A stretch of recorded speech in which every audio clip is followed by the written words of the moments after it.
Olá, pessoal do Cesupa, aqui é a professora Ellen Tolentino, do Stomatology, e eu quero agradecer o convite de vocês para participar dessa discussão. E eu vou falar um pouquinho sobre o diagnóstico diferencial das lesões brancas. Então, existe uma quantidade significante de lesões bucais que se manifestam como placas ou manchas brancas, algumas mais comuns, outras menos comuns. Para fins didáticos, vamos dividir em placas ou manchas brancas que são removíveis à raspagem ou não. Se uma placa branca é removível à raspagem, nós vamos pensar na primeira hipótese de uma candidose pseudomembranosa, que é uma infecção fúngica causada pelo fungo, Candida albicans. Então, consegui raspar minha placa, penso em candidose. Pensando nas outras lesões, onde nós temos placas brancas não removíveis, a gente pode pensar naquelas placas que frequentemente ocorrem em mucosa jugal. Dentre elas, o leucoedema e o névo branco esponjoso.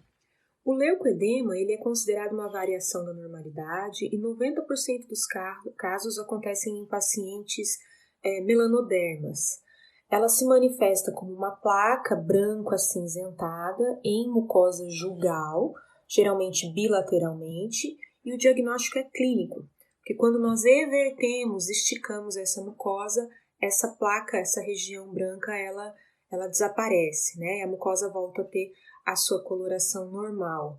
Ela não requer nenhum tipo de tratamento, como eu falei, é uma variação da normalidade. Já o névo branco esponjoso é uma doença cutânea genética autossômica dominante, onde nós temos um defeito na queratinização da mucosa. Ele vai se manifestar como placas brancas bilaterais, simétricas, em mucosa jugal bilateralmente, e ela já tem um aspecto mais difuso, mais corrugado, mais aveludado. E geralmente são assintomáticas. O diagnóstico também é clínico e nos casos típicos a biópsia não é necessária. Outra lesão que frequentemente acontece em mucosa jugal, mas não acontece somente nessa região, é o líquen plano. Especificamente o líquen plano reticular, ele pode ser considerado como uma lesão branca, já que ele se manifesta como estrias brancas entrelaçadas, no formato de rede, que nós chamamos de estrias de Wickham, e o sinal patognomônico do líquen plano é quando essas estrias acontecem em mucosa jugal bilateralmente, muitas vezes não havendo a necessidade da biópsia para a confirmação do diagnóstico. Lembrando que o líquen plano é uma doença autoimune e esse paciente ele requer controles periódicos pelo menos a cada 6 meses. E talvez uma das lesões brancas mais comuns e mais importantes seja a leucoplasia. Leuco, branco, plasia, placa, lembrando que é um termo estritamente clínico, e o diagnóstico de leucoplasia ele é alcançado quando todas as outras lesões brancas são descartadas, ou seja, é um diagnóstico por exclusão. A leucoplasia ela é uma desordem potencialmente maligna que está bastante relacionada ao cigarro. Então, a maioria dos casos acontecem em pacientes fumantes. Então, por ser uma desordem potencialmente maligna, ela tem a capacidade de evoluir para uma lesão maligna, um carcinoma.